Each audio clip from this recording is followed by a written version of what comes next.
Muito bem. Né? Aqui, reaproveitando para responder uma dúvida muito legal que uma aluna mandou para mim a respeito, não é, dos órgãos. Depois, se puder, pode mandar o nome, por favor, né? Eu estou aqui para isso, né? Para poder atender a todos os pedidos, não é? Dúvidas e assim por diante, esclarecimentos e assim por diante. Então, veja, a pergunta dela foi muito legal. Professor, o senhor falou sobre órgãos reguladores, né? E no próprio site do Banco Central, tá? E aqui ela me mandou tal o endereço, que é muito legal esse site do Banco Central. Opa, peraí, aqui. Pronto, agora você está vendo comigo, não é? Está falando sobre a composição do sistema financeiro nacional, não é? Os órgãos reguladores, né? E as entidades supervisoras. Órgãos reguladores, Conselho Monetário Nacional, que é o órgão máximo do sistema financeiro nacional, Conselho Nacional de Seguros Privados, muito bem.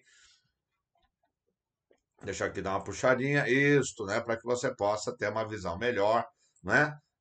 Enfim, né, do Conselho Nacional de Previdência Complementar também, né? São os grandes órgãos reguladores. E, professor, lá estão quantidades supervisoras. É verdade, você tem toda a razão, né? Mas também lembrando o seguinte, né, que eu sempre falo que, logicamente, Banco Central do Brasil, Comissão de Valores Mobiliários, não é? A SUSEP, e a Previc são autarquias, são pessoas jurídicas de direito público, né? Elas foram criadas com papel de, logicamente, de regular, elas regulamentam, mas muito mais de fiscalização, de atuação de fiscalização. Mas, não, logicamente, faz parte dessa fiscalização, elas estabelecerem regulamentos orientando as instituições. Então, vocês vão trabalhar no Banco do Brasil, você, minha querida, né, que fez a pergunta especificamente, vocês vão, logicamente, observar as circulares. Agora, quando eu penso nos órgãos reguladores, Conselho Monetário Nacional, Conselho Nacional de Seguros Privados e Conselho Nacional de Previdência Complementar, é lógico, eles não fiscalizam, né? Apesar de falar que,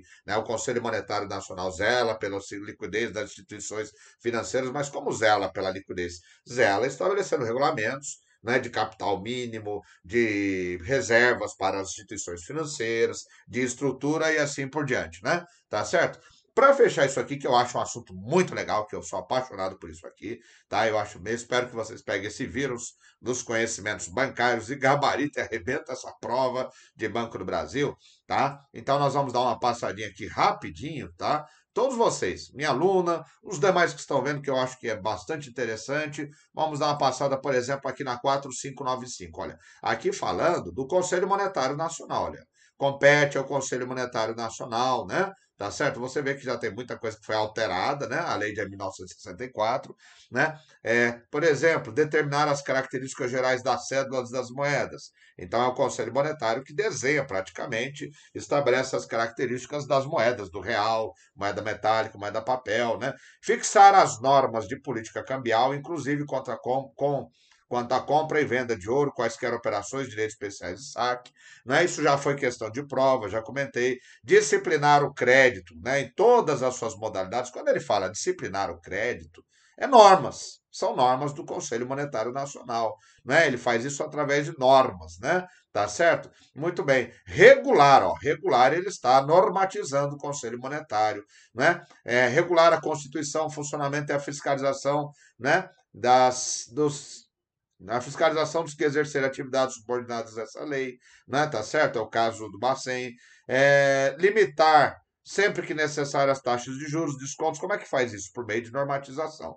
Tá? Determinar a porcentagem máxima dos recursos das instituições financeiras poderão emprestar ao mesmo cliente ou grupo de empresas, estipular índices, né? São todos aspectos normativos do Conselho Monetário Nacional e olha, coisa revogada, revogada, revogada, né? Tá certo? Muito bem, né? Mas aí nós vamos dar um pulinho lá no artigo 10º, que vai tratar do Banco Central, né? Vamos um pouquinho dar um passeio aqui na Lei 4595, né? Que até hoje, olha quanta alteração essa lei já passou, né? Tá certo? Começa lá no 8º Banco Central da República do Brasil. Olha, eu sempre falo isso, né? Era a antiga SUMOC, Superintendência da Moeda do Crédito, que era uma autarquia federal, na verdade, né? Tá certo? Tendo foro na capital federal, foi transformada em Banco Central, né? Atual em 1964, né, professor? A lei é de 64. A atual Superintendência da Moeda do Crédito é transformada em autarquia federal, tendo sede foro sob a denominação de Banco Central da República do Brasil, que depois alteraram esse nome também para Banco Central do Brasil. Agora vamos no artigo 10º, que ele vai tratar da competência privativa de Banco Central, né? Então, emitir moeda, papel moeda e moeda metálica, você sabe que ele faz autorizados pelo Conselho Monetário, executar serviços no meio circulante, né? Então, quando, por exemplo, ele recolhe notas velhas, amassadas, não é dinheiro que dinheiro falsificado também, né? O Banco Central recolhe, incinera tudo isso aí, né? Determinar o recolhimento, isso aqui questão de prova nós fizemos, determinar o recolhimento de até 100% do total de depósitos à vista, que é conta corrente, até 60% caiu isso na prova, 60% de outros títulos contábeis das instituições financeiras, seja na forma de subscrição de letras ou obrigações do Tesouro ou compras da dívida pública. Muito bem, mas eu quero dar um pulinho no inciso 10, né? Aqui, você, querida, vocês, meus amigos, né? Tá certo? Vamos lá, aliás, perdão. Mente aqui conceder autorização para que as instituições financeiras possam, não é? Tá certo? Aqui as instituições financeiras funcionar no país, instalar ou transferir suas sedes ou dependências, inclusive no exterior, ser transformadas, fundidas e incorporadas, então para um banco, por exemplo, como Itaú, né, que passou por um processo de fusão com o Unibanco, teve autorização do Banco Central. É lógico, né, professor? Tá certo?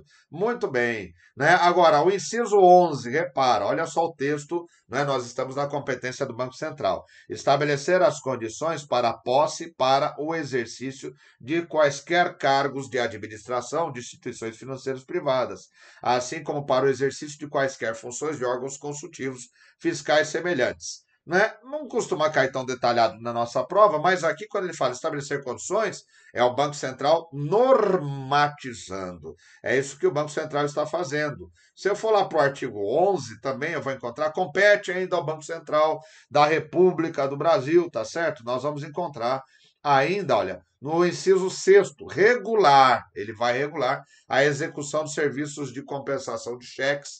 Então, repara que o Banco Central também ele está regulando, não é? Ele também normatiza, né? A mesma coisa posso dizer sobre a CVM, professor? Pode dizer sobre a CVM. Lógico que não tem, não é a mesma estrutura de normatização do Conselho Monetário, né? Vamos aqui, por exemplo, nós estamos na Lei 6385 de 1976, que é a lei que criou, né, a Comissão de Valores Mobiliários. Olha o artigo 8º, né, dessa Lei 6385. Compete à Comissão de Valores Mobiliários regulamentar com observância, né, ora, a política definida pelo Conselho Monetário Nacional, as matérias expressamente previstas nessa lei nas sociedades por ações. Então veja que, logicamente, o grande órgão normatizador é o Conselho Monetário Nacional, né, tá certo? Mas a CVM também regulamenta. Eu gosto de dizer assim, os conselhos, né, o Conselho Monetário Nacional na sua esfera de competência, Conselho de Seguro Nacional de Seguros Privados na competência para seguros, resseguros, Previdência Complementar Aberta, PGBL e VGBL, título de capitalização. E o Conselho Nacional de Previdência Complementar fechada para os fundos de pensão. Eu gosto sempre de dizer o seguinte, né? Uma maneira muito fácil, né? Duas maneiras bem fáceis. Os conselhos, que são órgãos colegiados, eles elaboram diretrizes, as grandes linhas, né? Tá certo? Normativas, e eles vamos dizer assim, né? Não falo expressamente, mas esse tem um aspecto estratégico, não é? A regulamentação, às vezes, de Bacen, CVM, SUSEP, Previc, tem um aspecto mais operacional, mais para o detalhe, né? Por exemplo, quando fala que o Bacen regulamenta as atividades de compensação, câmaras de compensação, por exemplo, Câmara de Compensação da própria Selic, a Compre do Banco do Brasil, a Câmara Interbancária de Pagamentos, a CETIP-SA, toda a regulamentação vem do Bacen. É nesse sentido, querida, tá? E meus queridos alunos. Agora, logicamente, as autarquias foram feitas muito mais para serem executadas executoras. Por isso que se fala que o Bacen é órgão executivo do Conselho Monetário Nacional, assim como a SUSEP, mas não é um órgão, né? Ele é uma entidade, na verdade. Né? Às vezes o mercado bancário fala isso, vem dos livros e às vezes aparece na prova. A SUSEP, que é a autarquia, é uma entidade, também opera como se fosse um órgão executivo do Conselho Nacional de Seguros Privados e a Previc como se fosse um órgão executivo, mas também é uma entidade, autarquia, né, do Conselho Nacional de Previdência Complementar. E lembrando que são todas pessoas jurídicas de direito público. E espero que esse humilde vídeo venha lhe auxiliar, não é, nessas dúvidas, tá certo? Agora, o melhor parâmetro de todos são as provas anteriores, as questões de prova, porque é ali que a gente sabe, né, como é que o examinador gosta da informação, tá certo? Até a próxima. Qualquer dúvida, estou por aqui.